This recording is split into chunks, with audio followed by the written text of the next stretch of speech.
If we change the rules of Powerball to draw 2 white balls out of a drum of 10 balls with no replacement, and then we draw 1 red ball out of a drum with 20 balls.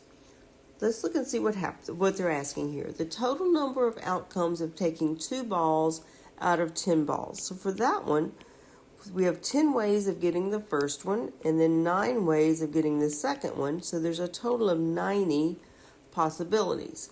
Now it wants to know the probability of matching all 2 white balls. So to match, that means that we would have to get the first ball and the second ball correct, but it doesn't have to be in order. So there's 2 ways to get the first correct white ball, but once we get that one, there's only 1 way to get the second correct white ball. So that's going to be 2. That probability would be 2 out of